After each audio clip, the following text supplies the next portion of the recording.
بسم اللہ الرحمن الرحیم نحمده ونصلی علی رسوله الکریم اما بعد فاعوذ باللہ من الشیطان الرجیم بسم اللہ الرحمن الرحیم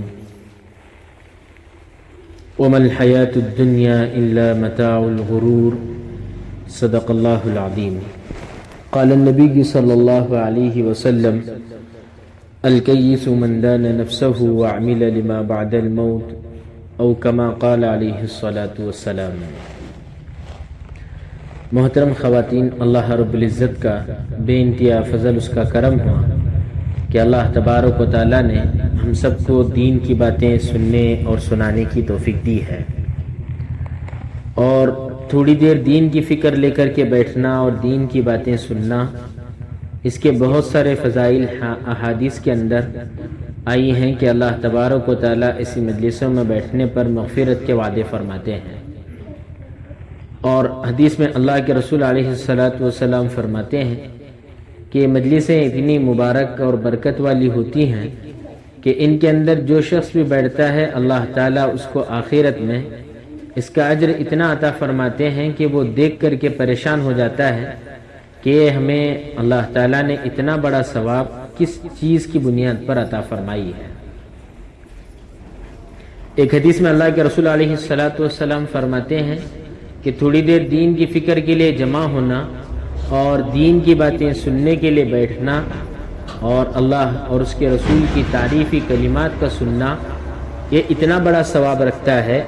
کہ 80 سال نفل عبادت کا ثواب اللہ تعالیٰ اس پر عطا فرماتے ہیں۔ دعا کرو اللہ تعالیٰ ہمیں اور آپ کو ایسی مجلسوں میں بار بار بیٹھنے کی توفیق عطا فرمائے۔ میری مائیں، اللہ تبارک و تعالیٰ نے سارے دنیا کے انسانوں کی کامیابی دین کے اندر رکھی ہے،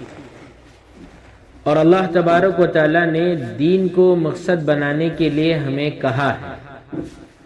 اور جس کی زندگی میں دین رہے گا اللہ تبارک و تعالیٰ ان کو کامیاب کرتے ہیں۔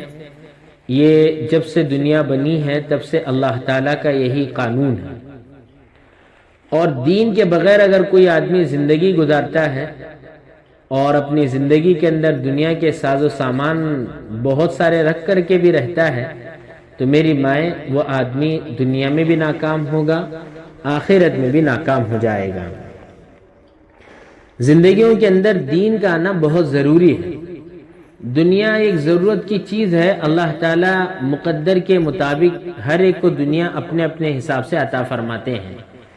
اور کسی کو کم کسی کو زیادہ دے دیتے ہیں، یہ اللہ تعالیٰ کی قدرت ہے، اور اللہ تبارک و تعالیٰ روزی کا مالک اللہ ہی ہے۔ اسی لیے قرآن کریم میں اللہ تعالیٰ فرماتے ہیں وَيَرْزُقُ مَن يَشَاءُ بِغَيْرِ حساب، اللہ تعالیٰ جسے چاہتے ہیں اسے رزق بے حساب دیتے ہیں، اور اللہ تبارک و تعالیٰ جسے چاہتے ہیں روزی کو تنگ کر دیتے ہیں۔ اور قرآن کریم میں اللہ تبارک و تعالیٰ نے یہ بات ارشاد فرمائی ہے کہ دنیا کے ہر چیز کا مالک اللہ ہے۔ اسی لیے اللہ تبارک و تعالیٰ نے قرآن مجید میں فرمایا قُلِ اللَّهُمَّ مَالِكَ الْمُلْكِ تُؤْتِي الْمُلْكَ مَن تَشَاءُ وَتَنزِعُ الْمُلْكَ مِمَّن تَشَاءُ وَتُعِزُّ مَن تَشَاءُ وَتُذِلُّ مَن تَشَاءُ بِيَدِكَ الْخَيْرُ اِنَّكَ عَلَى كُلِّ شَيْءٍ قَدِيرٌ۔ اللہ تعالیٰ فرماتے ہیں اپنے نبی سے کہا ہے نبی صلی اللہ علیہ وسلم، آپ کہہ دیجئے کہ اللہ تعالیٰ جسے چاہتے ہیں دنیا کی بادشاہت عطا فرماتے ہیں، جسے چاہتے ہیں اللہ تبارک و تعالیٰ ملک کا بادشاہ بناتے ہیں۔ وَتَنزِعُ الْمُلْكَ مِمَّن تَشَاءُ، اللہ اگر کسی کو چاہتے ہیں تو دیے ہوئے حکومتوں کو چھین لیتے ہیں۔ اللہ تعالیٰ نے دنیا میں ایسے کیا ہے، اور ابھی حال ہی میں بہت سارے واقعات ہمارے سامنے آئے کہ ملک شام، جس کو سیریا بھی کہا جاتا ہے، نبیوں کی بستی ہے، اور عرب ملک آتا ہے سیریا، اس کو آج کہا جاتا ہے، وہاں پر بشار الاسد نام کا ایک شخص تھا جو 25 سال سے حکومت کر رہا تھا اور لوگوں پر ظلم و ستم کر رہا تھا۔ تو میری مائیں بہنیں، اللہ تعالیٰ نے صرف 8 ہی دنوں کے اندر اس سے پوری حکومت کو چھین لیا، اور ملک کو چھوڑنے پر اللہ تعالیٰ نے مجبور کیا۔ حالانکہ تھا بادشاہ اور ہر ایک چیز اس کے قبضے قدرت کے اندر تھی، شیعہ تھا جس کی وجہ سے وہ مسلمانوں پر، سنی مسلمانوں پر بہت ظلم و ستم کیا کرتا تھا، لیکن اللہ تبارک و تعالی ظلم کا گھڑا جب بھر جاتا ہے اور ظلم آگے بڑھ جاتا ہے تو اللہ تعالیٰ انسان جب اپنے فرعونیت پر آتا ہے، اپنے تکبر کے اندر آ جاتا ہے، تو اللہ تبارک و تعالیٰ اس کی عقل ٹھکانے لانے پر 8 ہی دن کے اندر ایک ابو محمد الجعلانی نام کا ایک شخص، نوجوان 30 سالہ نوجوان نے ایک فوج تیار کی تھی اپنے یہاں اور اپنے ملک کے اندر سیریا میں، تو اس نے اس فوج کے ذریعے سے پورے بشار الاسد کی حکومت کو، القدس شہر کو پوری طرح سے قبضہ کیا اور اسد وہاں سے بھاگ کر نکل گیا۔ تو میری مائیں، اللہ تبارک و تعالیٰ بتاتے ہیں کہ ہم ملک جسے چاہتے ہیں اسے دیتے ہیں، یہ ہمارے ہاتھوں میں ہے۔ وَتَنزِعُ الْمُلْكَ مِمَّن تَشَاءُ، اللہ جس سے بھی چاہتے ہیں اللہ تعالیٰ نکال لیتے ہیں۔ ملکوں کے بادشاہوں کو اللہ تعالیٰ فقیر بنا دیتے ہیں اور ملک کے اندر رہنے نہیں دیتے ہیں۔ تو ایسے ہی اسی کے ساتھ معاملہ ہوا۔ اسی طرح سے بنگلہ دیش کے اندر ایک حسینہ نامی عورت تھی جو وہاں کی پریزیڈنٹ تھی اور ملک کا پورا باغ ڈور اسی کے ہاتھوں میں تھا۔ تو میری مائیں، اللہ تعالیٰ نے حالات، ظلم جب ہونے لگا اور بے عنوانی اور شریعت کے خلاف کام جب ہونے لگے تو پڑوس میں ہی بنگلہ دیش ہے اپنے، وہاں پر بھی اللہ تبارک و تعالیٰ نے اس عورت کی ایسی حالت کر دی، 20 سالوں سے وہاں کے ملک کے اقتدار پر تھی۔ تو اللہ تبارک و تعالیٰ نے اس عورت کو بھی حالت اتنی اس کی خطرناک ہو گئی کہ اس عورت کو اس کے ملک میں رہنے نہیں دیا گیا اور وہ بھی بھاگ کر کے نکل گئی۔ تو اللہ تبارک و تعالیٰ کرتے ہیں، دنیا کی ہر چیز کے مالک اللہ ہے اور اللہ تعالیٰ کے طاقت کے بغیر کوئی آدمی کچھ نہیں کر سکتا ہے، یہ یقین ہونا چاہیے۔ اسی لیے اللہ تعالیٰ نے کہا کہ اللہ جسے چاہتے ہیں اسے ملک دیتے ہیں اور جسے چاہتے ہیں ملک اس سے چھین لیتے ہیں۔ اور اللہ تعالیٰ فرماتے ہیں وَتُعِزُّ مَن تَشَاءُ وَتُذِلُّ مَن تَشَاءُ، عزت کا مالک بھی اللہ ہے، عزت لوگوں کے ہاتھوں میں نہیں ہے۔ لوگ آج پیسے دے کر کے اپنی عزت کمانا چاہتے ہیں، لوگ عزت کی وجہ سے عزت کو حاصل کرنے کے لیے لوگ نہ جانے کیا کیا کام کرتے ہیں، لیکن میری مائیں، اصل مالک عزت کا اللہ ہے۔ اور قرآن کریم میں اللہ تعالیٰ فرماتے ہیں عزت وَلِلَّهِ الْعِزَّةُ وَلِرَسُولِهِ وَلِلْمُؤْمِنِينَ، اللہ تعالیٰ فرماتے ہیں عزت ایمان والوں کے لیے، اللہ کے لیے اور اس کے رسول کے لیے ہے، اور رسول کے ماننے والوں کے لیے عزت ہے۔ اور عزت کا مالک اللہ ہے۔ یہ دنیا تو ایک دھوکے کی جگہ ہے، یہاں آدمی ظاہری چیزوں کو دیکھ کر کے عزت دیتا ہے، اور دنیا کے اندر ایسے ہے پیسوں کے لیے لوگ عزت دیتے ہیں، کبھی کبھی عزت نکال دیتے ہیں۔ دنیا کے اندر ساری چیزیں میری مائیں اللہ کے ہاتھ میں ہیں۔ اسی لیے اللہ تعالیٰ نے فرمایا کہ وَتُعِزُّ مَن تَشَاءُ وَتُذِلُّ مَن تَشَاءُ۔ ہم مثالیں قرآن سے اگر ڈھونڈیں گے ہمیں سمجھ میں آئے گا کہ اللہ تبارک و تعالیٰ نے وقت کے جتنے بھی رسول گزرے ہیں، حضرت ابراہیم علیہ السلام ہیں، سلیمان علیہ السلام ہیں، لقمان علیہ السلام ہیں، یحییٰ علیہ السلام ہیں، صالح علیہ السلام ہیں، موسیٰ علیہ السلام ہیں، یہ سارے انبیاء اتنے غریب تھے اور اتنے بالکل ہی غریبی کی زندگی گزارا کرتے تھے، لیکن اللہ تعالیٰ نے وقت کے بادشاہوں کے یہاں ان کو بھیجا۔ لیکن اللہ تعالیٰ نے میری مائیں عزتیں جو دیں وہ نبیوں کو دیں،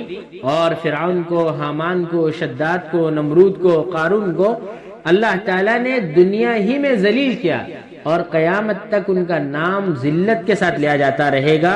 عبرت کے لیے ان کے نام لیے جاتے رہیں گے اور بولا جائے گا کہ لوگ وہ تھے جنہوں نے نبی کی اور رسول کی اللہ کی اور نبی اور رسول کی نافرمانی کیا کرتے۔ تو اس لیے میری مائیں، عزت بھی اللہ کے ہاتھ میں ہے، عزت کا مالک اللہ ہے۔ وَتُذِلُّ مَن تَشَاءُ، اور جسے چاہتے ہیں اللہ ذلت دیتے ہیں۔ حضور صلی اللہ علیہ وسلم کے زمانے کے اندر ابو جہل مکے کا سردار تھا اور مکے کا بڑا مانا جاتا تھا، اور اس کا نام اصل میں ابو الحکم تھا، اور حکمت کی باتیں، پلاننگ کی باتیں اتنی کیا کرتا تھا کہ اس کا نام ابو الحکم تھا، یعنی حکمت کا باپ، اور اتنا عقل مند اور ہوشیار، اس سے بڑا کوئی نہیں تھا، بہت ہی بڑا مالدار، اور مکے کے سارے لوگ اس کی باتیں دیکھنے کے اندر بھی بہت خوبصورت اور لمبا تگڑا تھا، لیکن میری مائیں اللہ تعالیٰ نے ذلیل کر دیا۔ حالانکہ جنگ بدر کے اندر پورا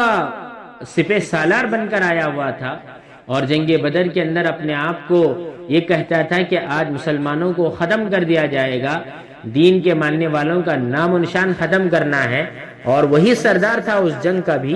جنگ بدر میں جب گئے اور کافر تھا اور اپنی طاقت اور قوت پر بڑا فخر تھا،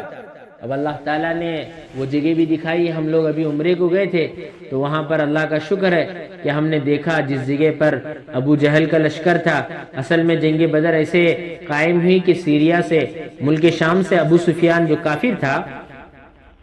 وہ کچھ سامان تجارت لے کر، یعنی جو ضروریات کی چیزیں ہوتی ہیں، پوری ساز و سامان کو لے کر کے مدینے کے راستے سے ہو کر کے مکے جا رہا تھا۔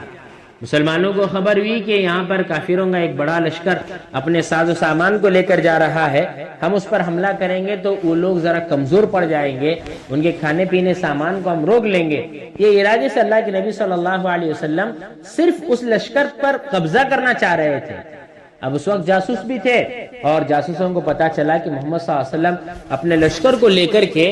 ہم پر حملہ کرنے کے لیے آ رہے ہیں، تو ابو سفیان نے اس وقت راستہ بدل کر کے دوسرے راستے سے مکہ پہنچتا ہے، اور ملک بدر، مقام بدر جو بدر کا میدان ہے وہ مدینے سے لگ بھگ 150 کلومیٹر پڑتا ہے، اور مدینے سے مکے سے 250 کلومیٹر پڑتا ہے، دونوں کے بیچ میں ہے لگ بھگ، اور ایک جگہ کا نام ہے بدر وہاں پر۔ اور یہ جیسے ایسے پہنچ گیا ابو سفیان مکے کو، اور پہنچ کر کے وہاں تمام لوگوں کو جمع کیا اور جمع کر کے کہا کہ مسلمان ہمارے اوپر حملہ کرنا چاہ رہے ہیں، اس لیے ہم لوگ جلدی سے جنگ کی تیاری، اور پورا تیاری کر کے میدان جنگ میں آتے ہیں، میدان بدر کے اندر اپنے لاؤ لشکر کو لے کر آتے ہیں۔ تو میری مائیں جیسے ہی آتے ہیں، اللہ کے نبی علیہ الصلوۃ والسلام بغیر ساز و سامان کے آئے رہتے ہیں میدان بدر کے اندر،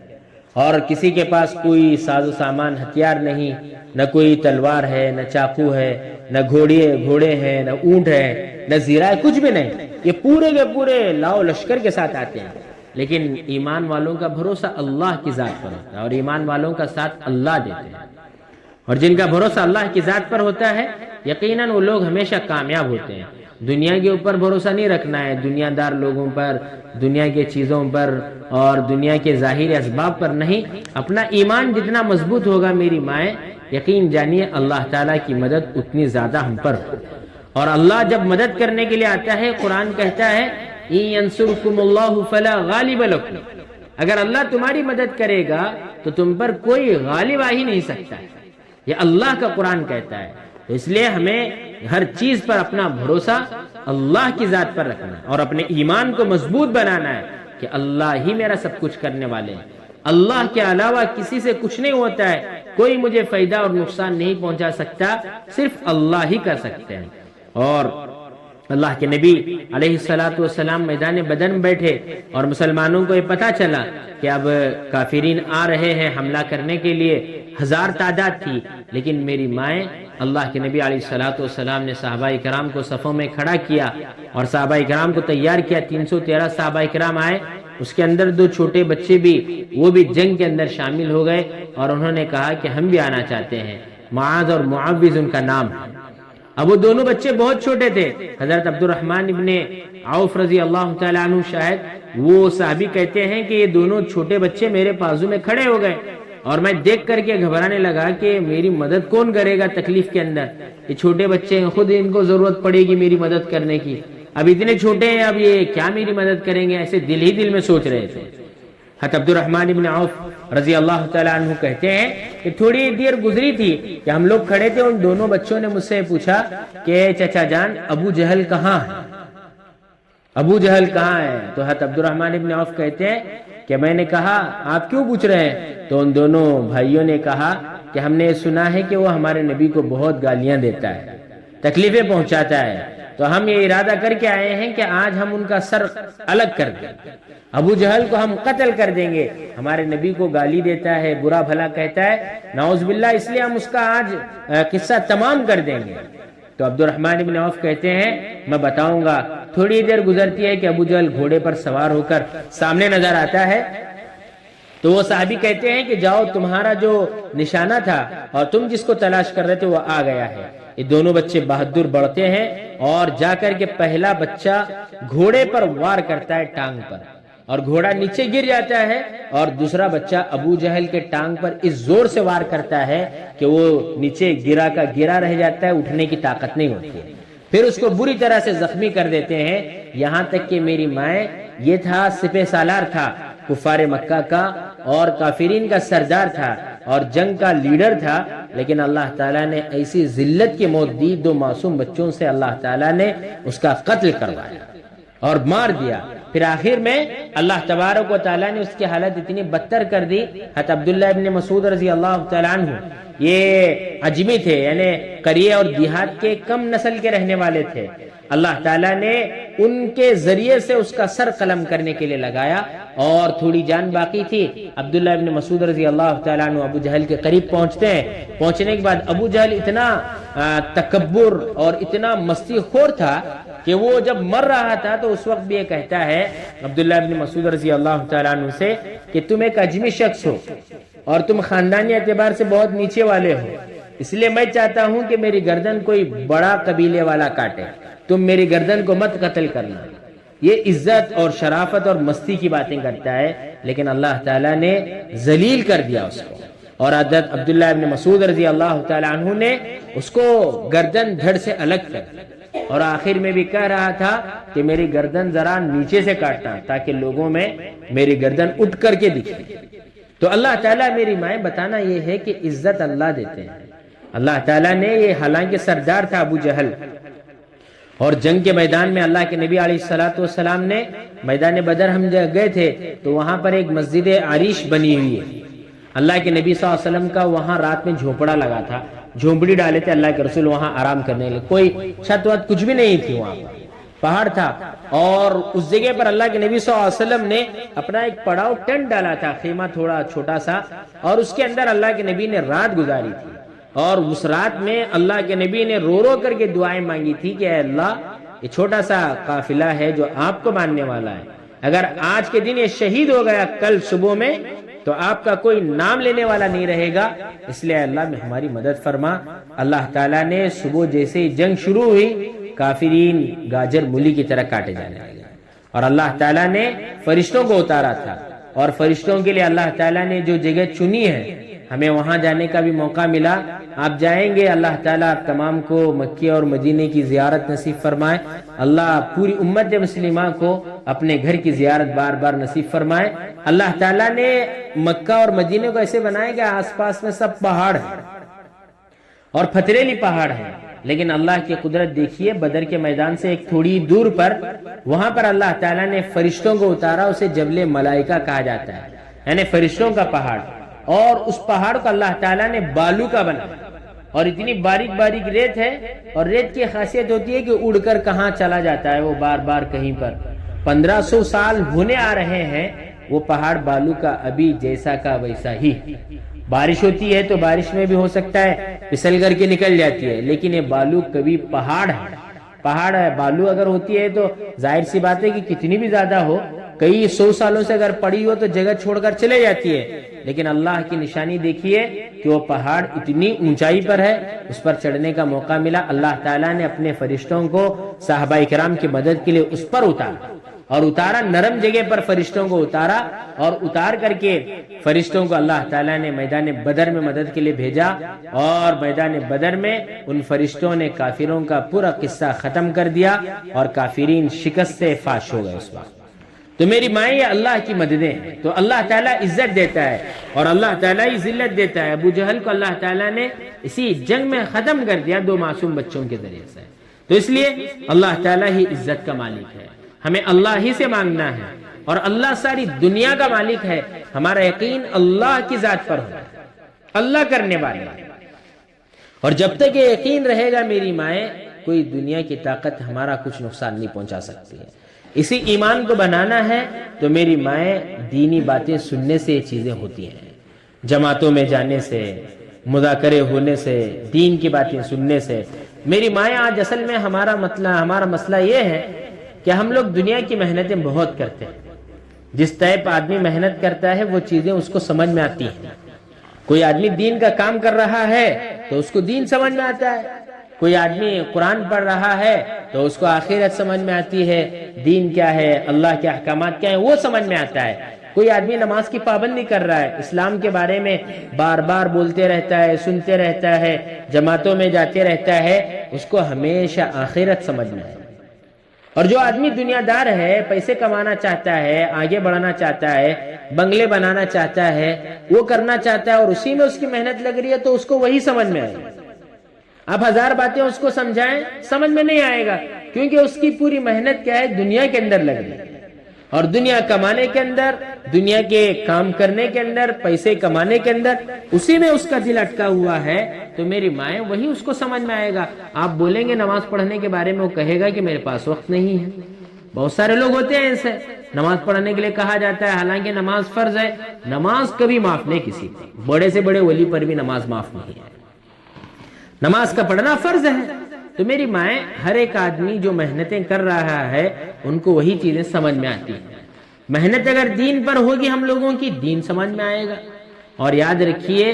دین محنت کے برابر آتا ہے، دین محنت کے بقدر اللہ تعالیٰ عطا فرماتے ہیں، اور دنیا مقدر کے بقدر ملتی ہے۔ اللہ تعالیٰ نے طے کیا ہوا ہے، آپ کو اتنے پیسے ملنا ہے اور اتنی دولت ملنا ہے، آپ اتنے کمائیں گے، اتنے ایسے رہیں گے، طے شدہ ہے۔ اسی لیے ایمان والوں کا تقدیر پر یقین رکھنا بالکل فرض ہے۔ اگر کوئی تقدیر پر یقین نہیں رکھتا ہے اور تقدیر کو نہیں مانتا ہے، تو وہ اسلام سے نکل جاتا ہے۔ تو اس لیے میری مائیں، ہماری محنتیں دین پر ہونا چاہیے۔ آج اللہ معاف فرمائے، ہماری محنتیں زیادہ تر دنیا پر ہیں، دنیا کے اندر ہمیں ہر وقت باتیں بھی دنیا کی کرتے ہیں، اور نہ جانے ہمارے گھروں میں تذکیرے آتے ہیں، کوئی آدمی پوچھتے ہیں کیا کر رہا، کیا کما رہا، کتا کھا رہا، کیسا چل رہا، ایسا وہ، یہی باتیں ہوتی ہیں۔ دین کی باتیں ہم لوگ نہیں کرتے، جس کی وجہ سے دین ہماری زندگیوں میں نہیں آ رہا ہے۔ اس لیے میری مائیں، ہماری محنتیں دین پر محنتیں کیسے کرنا ہے؟ پہلی چیز تو یہ ہے کہ اللہ تعالیٰ نے دعوت و تبلیغ کی محنت کو شروع کیا ہے۔ اس زمانے کے اندر دعوت و تبلیغ بہت بڑا اللہ تعالیٰ نے کام کھولا رکھا ہے، پوری دنیا میں چل رہا ہے، اور جماعتیں جہاں جہاں سورج جہاں سے نکلتا ہے وہاں تک پہنچ رہی ہیں، اور ایسی جگہ جماعتیں جا رہی ہیں جہاں 6 مہینے رات ہوتی ہے اور 6 مہینے دن رہتا ہے۔ ایسی جگہ پر جا کر کے جماعتیں کام کر رہی ہیں میری ماں۔ گونگوں کی جماعتیں جا رہی ہیں، بات نہیں کرنے والے لوگ جو ہوتے ہیں نا، گونگے موکے جن کو کہا جاتا ہے، باہر ملکوں کو جا کر آ رہی ہیں، بیرون ملکوں کو، اور جا کر کے دین کا کام کر رہے ہیں۔ تو اس لیے یہ جماعتوں کا کام بہت بڑا اللہ تعالیٰ نے اس وقت اس امت پر احسان فرمایا۔ حضرت مولانا الیاس صاحب رحمۃ اللہ علیہ کی یہ برکتیں ہیں کہ انہوں نے اس کام کو چلایا اور اخلاص کے ساتھ شروع کیا، تو انہی کی برکتیں۔ تو اس لیے جماعتوں میں جانے کی فکر کریں۔ ہم مسورات بھی اپنے مرد حضرات کے ساتھ 3 دن نکلنے کی فکر کریں، پہلے 3 مہینے میں ایک مرتبہ 3 دن نکلیں۔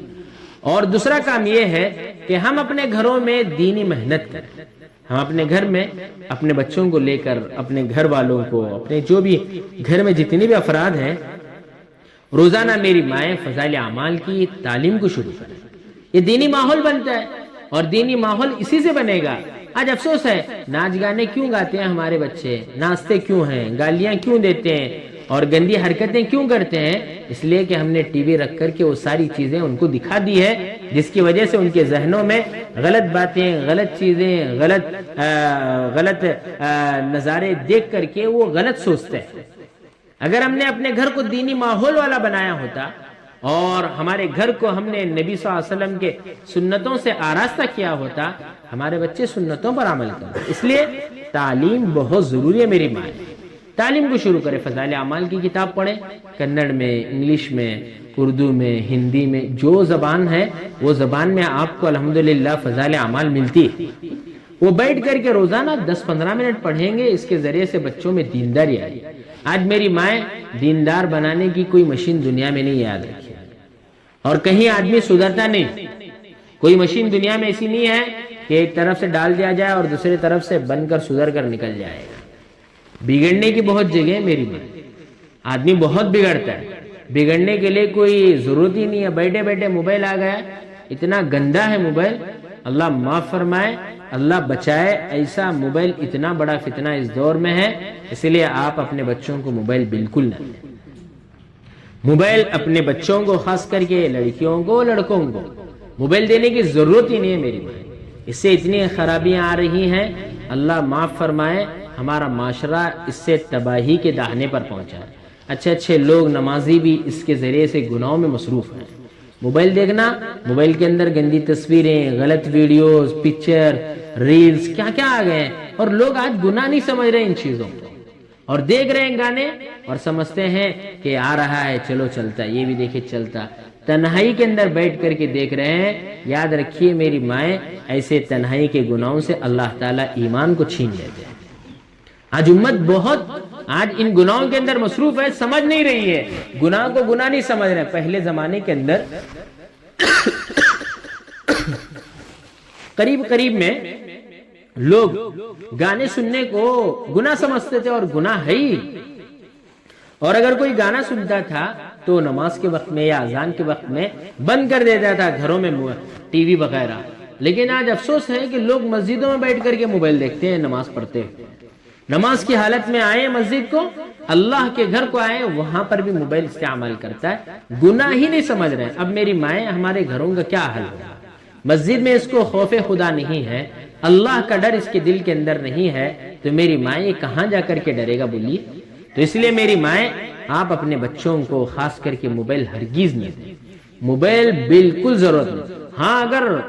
اب بولتے ہیں بعض لوگ ایسے بات کرتے ہیں کہ موبائل نے تو کہاں ہے، کیسا معلوم پڑیں گا ایسا۔ ہمارے باپ داداؤں کے پاس کون سا موبائل تھا؟ وہ لوگ کہاں جا کر آئے، کتنی زندگی، ہمارے سے اچھی زندگی گزارے ہیں ہمارے ماں باپ، ہمارے باپ دادا کتنے اچھے تھے، نیک لوگ، زمانہ کتنا اچھا تھا۔ اب جتنا سہولت ہو رہی ہے اتنا دھوکہ دے رہے ہیں، جھوٹ بول رہے ہیں، چوری کر رہے ہیں، اور کیا بولے، زمانہ اتنا بد سے بدتر ہو گیا ہے۔ پہلے زمانے کے اندر محبتیں لوگ دل سے کرتے تھے اور بلا کر کے بات کرتے تھے، آج کل لوگ دشمنیاں آپس میں سامنے کر لیتے ہیں۔ محبتیں تھی پہلے، انجان لوگوں کو بھی لوگ کھانا کھلاتے، بٹھاتے، خیر خیریت پوچھتے، گاؤں میں کوئی آ جاتا تھا اس کو مہمان بناتے تھے۔ آج افسوس ہے اتنی ساری چیزیں ہونے کے باوجود آپس میں رنجشیں ہیں، آپس میں دشمنیاں ہیں، اور آپس میں نہ جانے دلوں میں کتنی کدورتیں رکھ لیتے ہیں۔ تو اس لیے میری مائیں، موبائل بالکل استعمال کریں، بچوں کو نہ دیں، ہرگز نہ دیں۔ آج افسوس ہے کہ موبائل پیدائش سے بچے کے ہاتھ میں دے رہے ہیں، بچے ماں باپ دیکھتے بیٹھے سے رونے لگے گا تو موبائل دکھاتے ہیں، بڑا افسوس ہے۔ اور اس کے ذریعے سے جسمانی نقصان بھی ہے، ذہنی نقصان ہے، بچوں پر اس کے اثرات بہت گندے پڑتے ہیں۔ تو اس لیے میری مائیں، آپ حضرات بچوں کو موبائل سے دور رکھیں، کتابیں پڑھنے کے لیے کہیں، قرآن پڑھنے کے لیے کہیں۔ آپ خود میری مائیں، موبائل، آج ماحول بھی بگڑ گیا ہے، ماحول کیا ہے، ماں باپ خود موبائل گھر میں رات میں دیکھتے بیٹھ چھوڑتے ہیں، اب بچے بھی کیا کریں گے، دیکھتے بیٹھتے۔ آپ لوگ قرآن لے کر کے پڑھتے بیٹھو، اپنے بچوں کو ساتھ میں بولو قرآن پڑھتے بیٹھ میرے ساتھ، یا فضائل اعمال کی کتاب دو، آپ بھی پڑھو، یا نہیں تو اس کو پڑھنے کے لیے کہو، آپ سنو۔ اس سے میری مائیں سکون آئے گا، ذہن کے اندر، طبیعت کے اندر خوشی محسوس ہوگی، ورنہ میری مائیں ایسی زندگی گزر کر چلے جائے گی اور مر کر جائیں گے، کب مرتے ہیں پتہ نہیں، کوئی کبھی مر سکتا ہے، ایسے نہیں کہ بوڑھا ہونے میں مرے گا، اب مریں گے 15 سال 10 سال، کبھی بھی کسی کی سانس بند ہو سکتی ہے۔ اور اپنے آپ کو ایسے تیار رکھیں کہ اگر مجھے آج مرنا ہے، میں اللہ کے یہاں آج مر کر چلا گیا تو الحمدللہ میرے اوپر کسی کا کوئی بوجھ نہیں ہے، اللہ کے یہاں میں جا کر کے سیدھا کھڑا ہو جاؤں گا، اتنا یقین ہونا چاہیے۔ موت کے لیے ہمیشہ تیار رہنا چاہیے، اور اس کے لیے میری مائیں، ایمان مضبوط ہونا چاہیے، نمازوں کی پابندی ہونا چاہیے، گناہوں سے توبہ ہونا چاہیے، غلط کاموں سے خود بھی بچنا چاہیے، دوسروں کو بھی بچانا چاہیے۔ اور اسی طرح سے میری مائیں، دوسرا کام یہ کرنا ہے، میں نے کہا تعلیم بہت ضروری ہے۔ میری مائیں، آپ تعلیم کو شروع کریں، دین معلوم پڑے گا نا، دین کہاں معلوم پڑتا ہے؟ موبائل میں کون بیان سنتی بولو آج کل، اور کون موبائل کے اندر اچھا ہی دیکھتا ہے، گانے، یہ ہنسی مذاق، وہ یہ ایسی ہی چیزوں میں مصروف ہے۔ اور خاص کر کے تعلیم کو زندہ کرے اپنے گھروں میں، ہمارے گھروں میں دینداری آئے، اور قرآن کی پابندی روزانہ صبح و شام۔ اللہ تعالیٰ قرآن کی برکت سے گھر میں جو کچھ بلائیں، مصیبتیں، پریشانیاں یا کوئی اثرات ہیں، قرآن کی برکت سے ضرور اللہ تعالیٰ دور کرتے ہیں۔ اور اللہ تعالیٰ جو آدمی نماز کی پابندی کرتا ہے کبھی اس کو اثرات نہیں ہوتے ہیں،